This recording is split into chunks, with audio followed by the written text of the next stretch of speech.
This is Buying Miami, Life, Love, and Real Estate, and I am your host, JoAnne Jones. I'm a second-generation Miamian, and I am obsessed with real estate, and also living your best life here in the best city, Miami.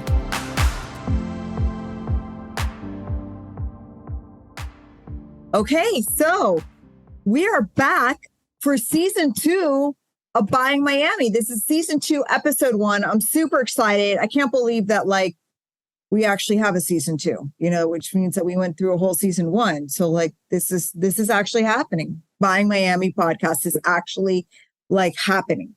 So that's like a dream. Dreams are coming true over here in Miami, I tell ya. So today we have Halloween right around the corner. It's next week. And I thought I'd do a fun episode about Halloween, horror stories in real estate. And I've been doing it for 20 years. And I'm just over the moon to have my friend Jacqueline Reeves with me. And she's been in real estate. How long have you been in real estate? 20 years? Yeah, 20 years. Something like that. Yeah. 2001. Over. Yeah. I started in 2004, 2003, 2004. And Jacqueline is with Cervera Realty, which is a renowned brokerage here in Miami. And we've been friends for, at least 15 years. No, since 2004. Really? Yeah. 5. 2005, I think. Yeah. Yeah. It's been that long. And she, we both have been doing real estate on South Beach and, Brickell downtown, Edgewater, the east side of the city. And, so we deal with not necessarily, we deal with the same brokers in the broker community because it's we call it the real estate mafia. It's 20% of the agents doing 80% of the work. So it's this usual suspects. We have everyone is on a first name basis around here. And so we deal with the same people. And it's funny because people don't know that her and I are such great friends. So she'll have an experience with someone and then I'll have an experience with them. And we always are trading war stories and just calling each other for emotional support because this job is, people just think that we make money and pop bottles, but it's really not like that at all. It's the things that we see and the situations that we find ourselves in are you can't make this stuff up. Yeah, unbelievable. So, before we get started, just so you know, this is an adult podcast. I got to tell you that tonight we're going to talk about crazy ass stories of things that happened to us and preface this by telling you that this is an adult show. There could be a curse word. There could be some adult content. Knowing Jacqueline and I, there probably will be. I got to tell you. So, if you got kids in the car, earmuff them, and we'll just dig into it. So we figured we were kind of trading stories, and we're going to start off PG. And I'll tell you the first story that I had about just funny, embarrassing stories. And we always learn stuff. It's usually it's not funny at the time, but after the fact, it's funny. So I got this listing in a very fancy building. It was a multi-million-dollar listing, and the sellers lived elsewhere. They didn't live there. It was a second home from them. And even though the guy told me that he had cameras, it didn't really register because I'm not used to, now, God knows after, I'm very used to cameras. I just figure every listing has cameras, even if they don't tell me about it. But I usually try to ask them tell me about your audiovisual equipment. Tell me about, what electronics you have. As a listing agent, I need to know. And God knows I want to know if there's cameras in the house. Just good to know. So I used to go there and I have this thing that I always look in people's refrigerators.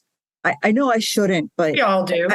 And I look in their cabinets too, and sometimes I might take a piece of chocolate or something. It happens. So this guy had really good chocolate, and it was these dark chocolate coconut chunks, in a bag. And so every time I went to his apartment to show the apartment, I go into this little bag of chocolate and I would take a chocolate, Sometimes I was there for like an hour or two, I had more than one showing. A bitch gets a little hungry, So whatever, I didn't think too much of it. And so then finally I sell the apartment and we're on the show where we're doing the final walkthrough and he's on Zoom and I'm there with the buyer's agent, and he's explaining, he goes, and by the way, there's cameras. In fact, I could see you guys right now. I mean, I see you on the phone because we're on Zoom, but I also have the app and I could see you guys in the living room and it shoots all the way, the camera shoots all the way to the kitchen. And that's how I used to see JoAnne stealing chocolate out of my refrigerator every time she came to show the apartment. And I was horrified. Oh my God, how embarrassing. And I'm like, oh yeah, how funny. I'll tell you, from that day on, I just have treated every listing like there's cameras and that they're watching me. But unfortunately, I had to learn the hard way. But don't you have a funny story about one of your clients talking about cameras? Like, how did you learn about cameras? Well, this guy had the cameras in every single room. And, I think it's kind of like motion detected that whenever you enter the room, then the camera goes on. And I think they get a ding, kind of like those doorbell. Yeah. Mm-hmm. So I'm showing this guy's jungle house and it's like 3 stories. So when I get there, I have to put all the lights on, go up and down. So of course he's watching me do all this. And of course he's telling me, make sure you turn all the lights off and make sure you do this and So I show the property, and during the showing, I hear him and he says something to me. And it's like, I think that it was that in the garage, he was using one of the spaces. So I made a comment like, well, he's going to be using that space, but you can use the other one. And I didn't word it properly or something. So he got all bent out of shape. And he literally, when I got in the condo from the garage, because it had a private garage and you go up the stairs, he literally came on the speaker and he's like, Jacqueline, he's English. Don't say that to these people. And I'm like, oh my gosh, he's been listening to me this whole entire time. Every time I show the property, it's crazy. So not only could he see you, but he could hear you as well. Yes. And by the way, I was stealing waters out of his fridge every time I went there. Did he ever say anything to you about No, that? he didn't say anything, but we're friends, but at the same time, like he was literally monitoring every word I was saying in the showing. And like after it was like, why did you say this to them? Why did you say that? So word to the wise, there are cameras and they are watching us. There's cameras and there's audio. Audio, absolutely. Like if you're looking at a house, don't ever talk about negotiating or talk about anything. Even if you're alone with your agent, you gotta like act and just assume that there's cameras and audio, especially if it's on lockbox. Because if it's on lockbox, of course you're going to have a camera and audio in there, right? I would think. Absolutely. Especially if it's a high-end home. Why wouldn't they? So also probably tell like when I go into showings with clients and the seller is there, I tell them in advance, the seller is here. So please don't say too much if you don't like the green couch or the ugly marble or the poor taste in art. Did you ever rent the jungle house? I did rent the jungle house. I rented the jungle house to this couple from California for literally $18,000 per month. So did they love it? They loved it, but they actually broke the shower. So it was, I don't know what was going on in that shower. But did we tell them why we call it the jungle house? Oh gosh, this guy owns a hotel in Tulum. So he has Tulumed it out to the max. And it's cool. It's very cool. But it was just a little impractical for most people if you had a family or he had a lot of stuff everywhere. And it's to his taste, as most sellers love their places. Yeah. Well, I'll tell you, and I got a funny story. One time I was doing a rental and I guess, one thing people like, they seem to like is that it works most of the time, but I'm pretty like blunt with, when I'm showing property. So I'm showing property and I call it the grid, like between West Avenue and Collins and First and 15th. Right. So it was like in the grid on South Beach, one of those shitty little buildings. And it was a rental and it was, we had scheduled the showing and I didn't think that anybody was there. And so I knock on the door because even though it's supposed to be vacant, we learned the hard way always to knock on the door. Oh, yeah. No answer. I go in. First of all, we walk in and the apartment smells like kitty litter and cat. And we're like, oh. And it's like filled to the rim, like not a hoarder, but like a lot of clutter, like a lot of stuff. Right. And I'm like, oh goodness. It was like, I was assaulted by a visual. Oh yeah. And, the smell was just like, oh, but then let me tell you about the visual assault that I saw next, because I walk in a few steps and it's a small little apartment. So you walk into the living room and then you go to the left, there's down the hall. And at the end of the hall was the bathroom and the bathroom door was open and you could see in the shower and there was a very large naked person. And I say person because from this site, I couldn't tell if it was a man or a woman, but I could tell it was somebody who did not miss a meal. And I'm like, and the shower was kind of like half open. So I could see like a good solid half silhouette of their large naked body. And the cats are running around. And then my clients are like kind of coming in back. And I look around and I turn around, I go, this is not the apartment for you. I go, we got to get out of here. We got to get out of here. There's someone in the shower. Oh my gosh. So did the guy know that, or the person in the shower know that you were there? I think that they did. We hauled ass out of there. I go, you guys are not going to live here. But, people want to see the least expensive apartment in South Beach. And they don't realize that we're, you're not going to want to live there. This is what you're going to find in those places. Yeah.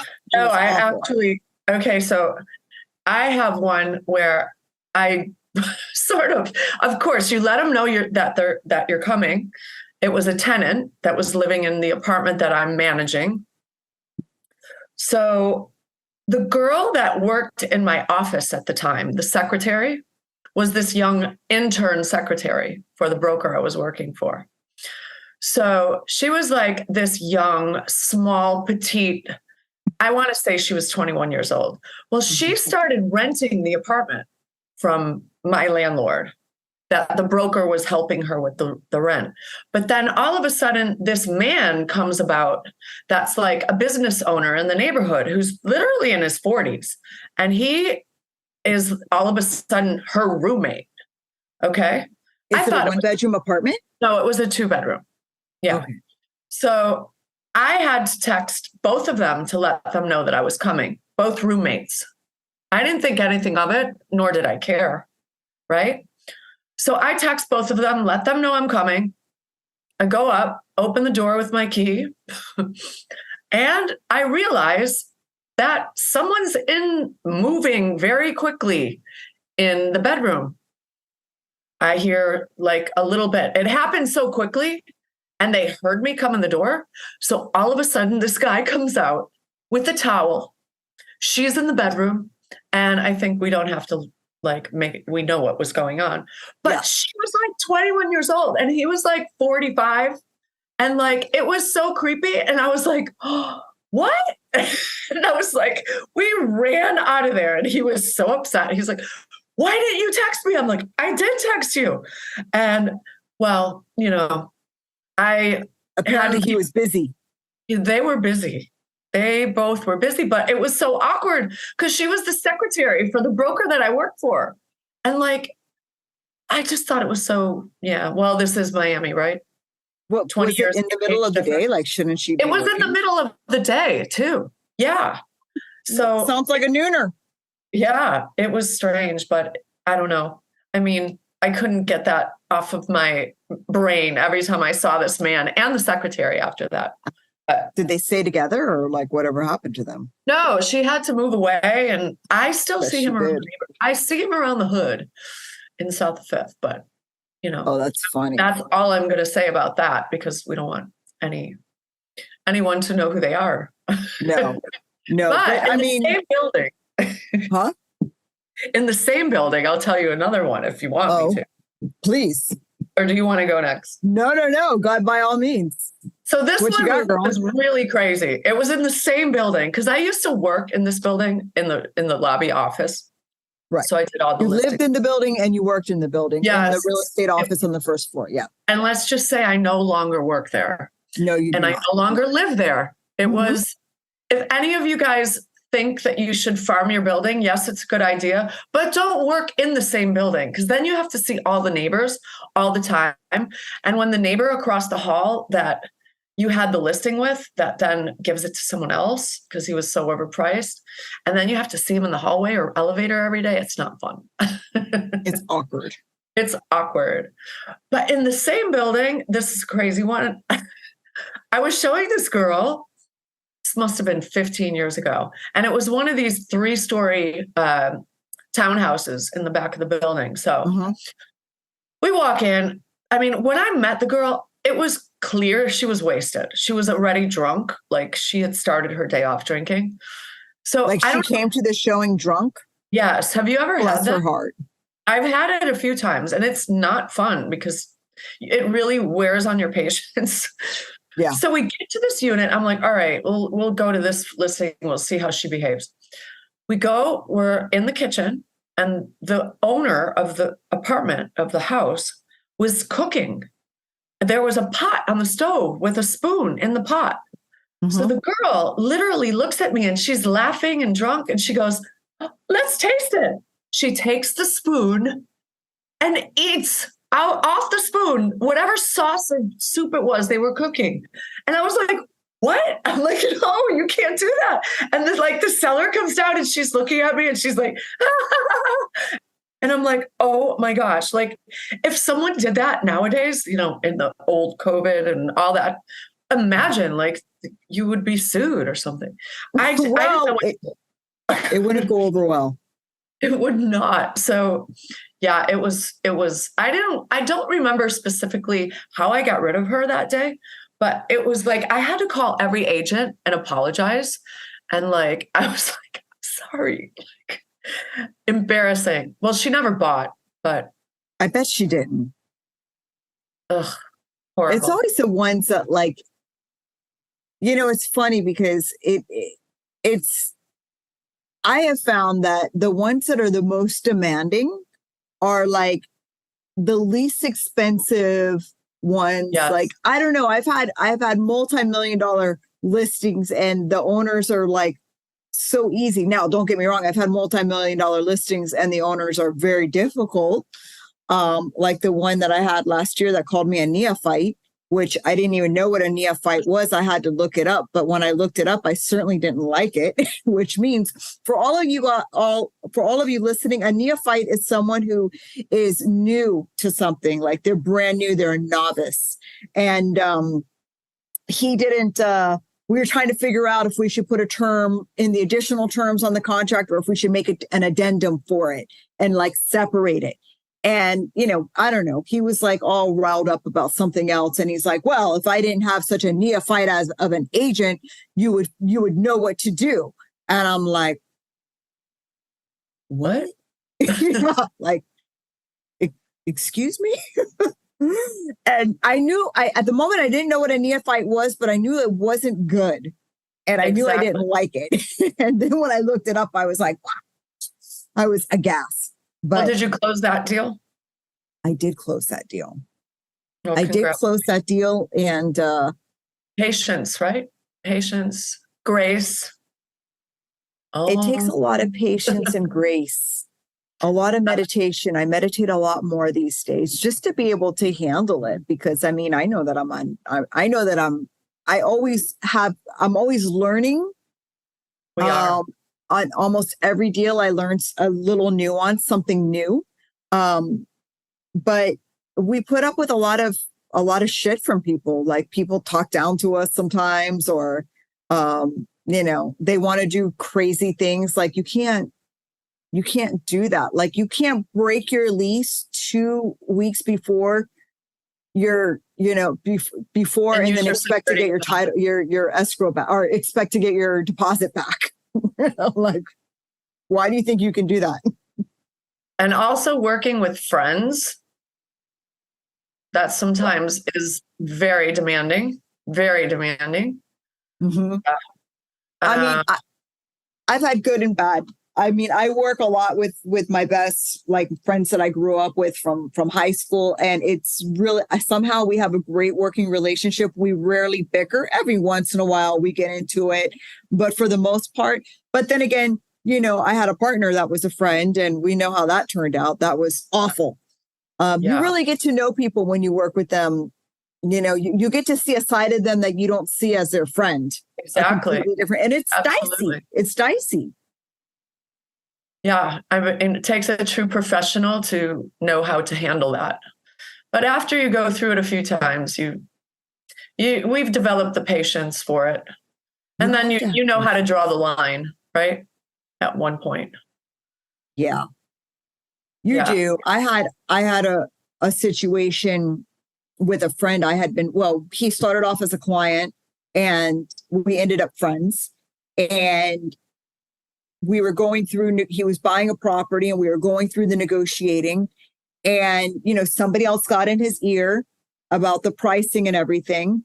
And he kind of felt like I wasn't representing him, or I didn't have his best interest in mind, which especially he's my friend. So especially I wanted to like make sure that everything was, and, he got really upset with me. I mean, again, someone else got in his ear and he kind of like misread the information, and he got really, really upset with me, and we lost that deal. Actually, it ended up coming back around and we got the pricing right. And he's actually living in the house today, but it was really scary. It was scary because I had been friends with him for so long, and I didn't want to like lose the friendship.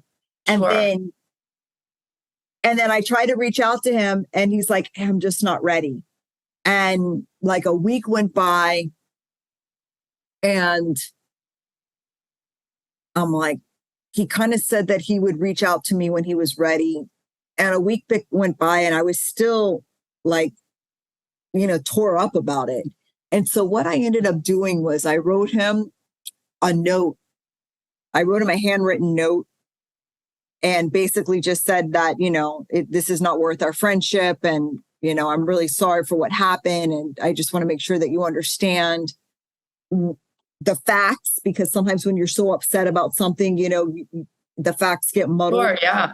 And, but regardless, nothing is worth losing your friendship over. And I dropped it off at his front desk with a bottle of liquor that he likes. That's nice. I know what he likes. And don't you know that he called me like the next morning? He's like, oh my God, I'm so glad that you sent that message. Cool. And I'm so sorry. And, we made up and, I think sometimes people don't really understand the process of buying a home. And that's where I think with your book and with your podcast, especially, and interviewing longtime agents as you have, and attorneys and people in the industry, it's a good, education for buyers, because they don't always understand the process and how it works and what you shouldn't do. I was working with buyers and they were financing, and literally the day of closing, this woman quit her job.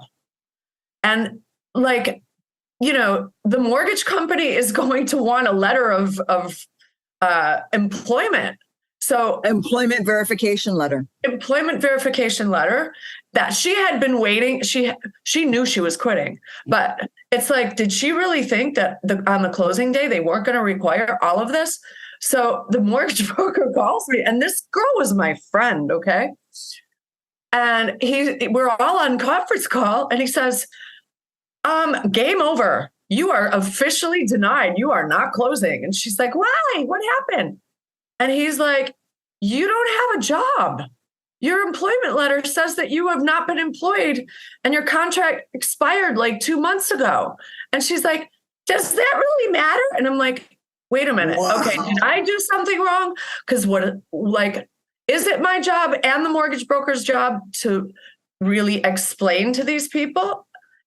It's like you said, I learned from that experience.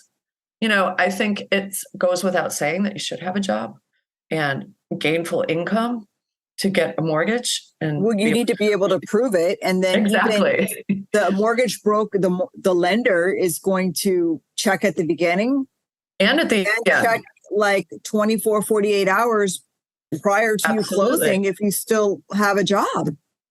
Absolutely. But why don't you tell one of your horror stories? Another horror. Or do you want me to tell them one? I want you to tell them because, now that I'm on the actual podcast, all the stories that I had in mind to tell, I can't remember any. All right. Because I took So maybe you tell me one of yours and it'll trigger one of mine. I called that one. It's funny because I named some of these. The one with the spoon, I called that drunken sauce. And now I'm gonna talk about Russian sex toys. Oh, this sounds salacious. Do tell. So I was working at a company where the broker's son had very colorful friends all around Miami and South Beach. So this particular guy was from Russia. And this was literally the son or the client? The client. Okay. So this client he owned the apartment and he wanted me to rent it out. Mm-hmm.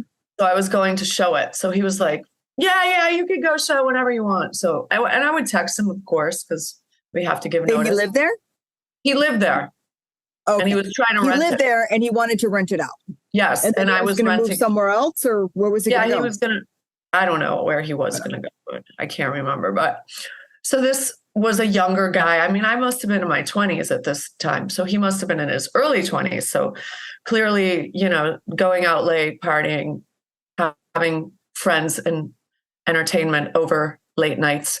So it must have been a really late night because I walk in the apartment and I've got the clients with me and I open the bedroom. The sheets are all over the place and there are sex toys everywhere on the ground. There's lube. There's everything you can imagine. And I'm like, oh, wow, okay. Let's go out of this room. Like, what are you supposed to do in this situation? Like, and what do the people do? Like, do they want to rent the apartment after that? Like, they probably can't get that thought out of their head, especially if it's furnished. So, yeah, I'm like, I texted him. I'm like, yeah, you might want to clean up next time I come and show the apartment. You think it's amazing. I am baffled at how fucking stupid people are. Like, I guess I give people more the benefit of the doubt. And then I'm like, wow, I can't believe that I have to like formulate this sentence and say it out loud because the situation is, it's obvious that I need to inform this person of, by the way, you may want to clean up your room. Yeah. How many times have you made a bed and done the pillows and done, and it's like, oh gosh, I have another one I just thought of. Do tell. There was this guy in the building that I worked in all the time. And he was like this tall, athletic, really good looking guy. He worked out every day. He drove a really nice car. So the owner calls me and says, oh, it's this unit. I go to the unit and I'm like, oh, hey, John. Wasn't John, but yeah, whatever. So I'm like, hey, I walk in that apartment. It was absolutely disgusting. Like the couch looked like it belonged on the side of the road. I mean, we spent 2 months cleaning it up. He had a cat. He, in the shower, had the cat litter box and he would take it in and out. There was like, when you cook, if like there's grease going up, there was grease on the ceiling. Like it was the most disgusting place. And I'm like, wait a minute, this guy is like, he's hot. He's got a nice body. He works out. He's an attorney. Like, what? Why is he so dirty? Oh, but like, you're an attorney. Like, why don't you get a housekeeper? I don't know, but it was just like, it didn't match. It didn't match. We literally had to take 2 months I had the handyman. We had to have it painted. I called Stanley Steamer to steam the floors. It was that bad. The tile floors? Tile, you can steam tile floors. Yeah, I know. It's just, it's you do that like in a 20-year-old house at, not a rental. It was absolutely disgusting. I hope you kept that deposit. Yeah, absolutely. Absolutely. Isn't it crazy how like you see people, like I walk in to apartments and you see how people live and you're like, how the fuck do you live like this? Like who lives like this? I don't get it. Yeah. I mean, and just, I don't know. Sometimes I've gone in places and seen like Rolex watches. It's like, be smart, put your stuff away. Like, if someone comes in, I mean, they could snap it, right? They could steal it. Yeah. Yeah. And then you're pissed off that your shit got stolen, which I understand, but it's like, if you leave it out and people are coming to see your apartment, like don't leave stuff out, make your fucking bed. Yeah. Make your bed. Tidy up a little bit. I've never had any situations with stealing, but I do have one more. Do you have any more? No, please tell me. I love your stories. I know all of my stories. Okay. So I was working for this very prominent broker in my first couple years, and she's my mentor. She's amazing. Mm-hmm. So her husband was this big hotel guy, and like they knew everyone in town. She had pictures on the wall of like all these famous people and all this stuff. So there was this very popular restaurant that everyone used to go to then that kind of did like this event at this seller's house. It was like, it was located elsewhere. It was an event at a house because the guy was trying to sell the house. It was like an open house. So he had the event the night before, and then we were going to the Realtors Tuesday Showcase open house, right? Mm-hmm. So we drive. So it was Tuesday Brokers Open, and they had an event on Monday night, the night before, at the house where you're going to have the brokers open. Correct. Okay. Yes. I don't remember the occasion, but the guy that was the owner of the house was clearly at the event the night before. So we arrive to the open house and we get there. We're like the first people. We roll up in her Bentley and we park in front and we go in, and it's like empty champagne glasses, empty drinks. It smells like a stale cigarette. It's there was literally like just it was a mess. And then we see the guy and he's like, hey. And her and I look at each other and we're like, we need to get out of here. But it's like what, 10 in the morning, 11 in the morning? The guy's still up from the night before? Yes. So I'm looking at the guy who I know, and a lot of people knew who he was. And I'm like, something's off. And we look at each other and she's like, let's get out of here. So we walk away and like, he's like, no, don't go. And, he was cracked out, like he was clearly doing cocaine all night long. Well, bless his heart. So we're like, we get out. We like get in the car. He runs out to the car. He's like cracked out. He's like spitting and slurring. Like, no, like don't go. And literally at one point he gets pissed because he doesn't want us to leave. And like, we were a big company. She was a big broker. Like she knows a lot of people that might buy the place. Right. Obviously he did not make the right impression. So he literally spits at the car. And he's like, F off, F you. And we're like, we were traumatized. The guy had a meltdown. The office. What's that? He had a meltdown. Yeah. So we get back to the office and she is like this elegant, graceful, my mentor, I told you. And she's like, oh my God. She calls her husband. She's like, you are not going to believe it. It was hideous. It was disgraceful, blah, blah, blah, blah, blah. So the husband comes in and I know he like went to this guy's place and like, gave him a lecture. The next day we go to the office. There are like 10 dozen roses, chocolate, and an I'm sorry card on the desk. I'm sorry. So her husband was like, you a-hole. Do not ever speak to my wife that way. And yeah, it was quite interesting. Yeah. Yeah. Well, at least he apologized. You know, a lot of times people act that way and they just never even apologize. So at least, and listen, maybe he apologized because her husband told him, you need to go and apologize to my wife for your behavior. But probably.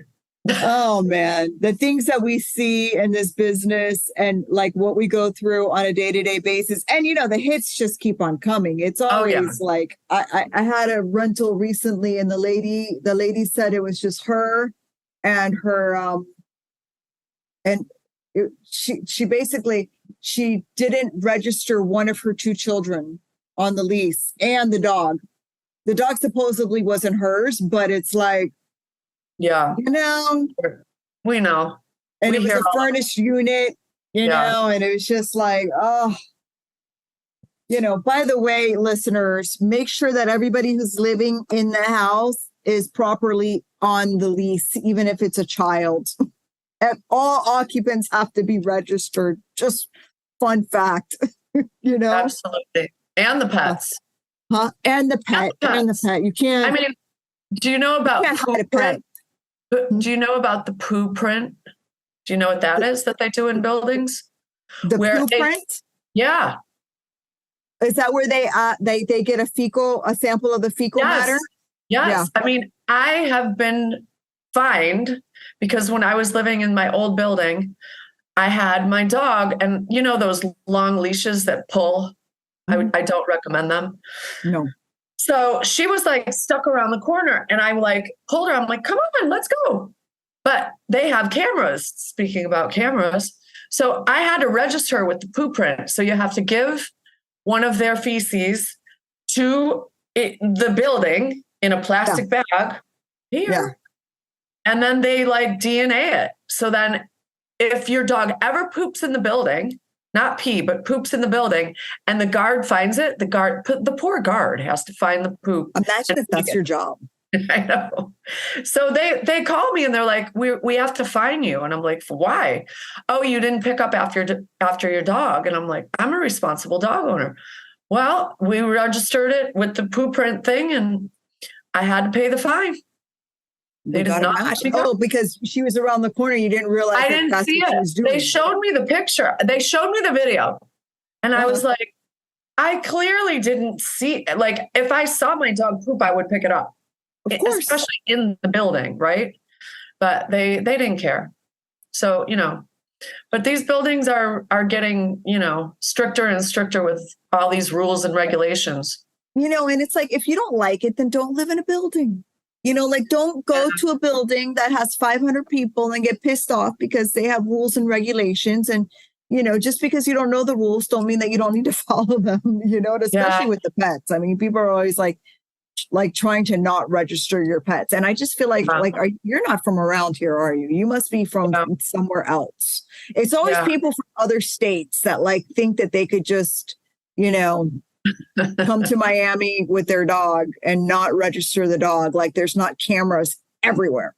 Exactly. They know. Actually, you know what? I left a suitcase on my terrace last week because I was shopping on my European vacation so much. I had to buy a new suitcase and I can't fit it in my closet. So I put it on the balcony. Some of these buildings have cameras or drones or footage somewhere that they can see what you have on your balcony. I got an email. So that's another thing. And also, I love the barbecues, like where people try to do the barbecue illegally on the terrace. That's not going to fly either. No, that's just not. Try to barbecue in a building, they're going to get you. They sure will. But they learn. You know, a lot of times people just learn the hard way. Like me, I learned the hard way, but now I follow directions. I at least I tried to. When I was younger, I'd be like, oh no, I'm just going to do whatever I want. And then, you know, absolutely.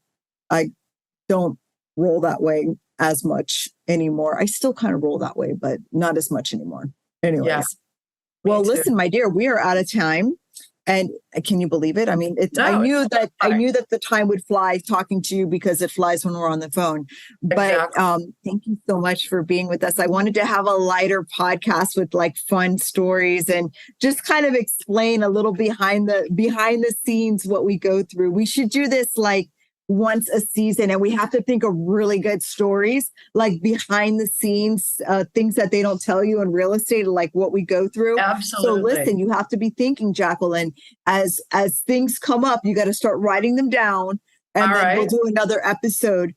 And we'll make it really funny, because I feel like we could have been funnier if we put more thought into it. Well, I mean, we are pretty funny, but drunken sauce and Russian sex toys and all night parties.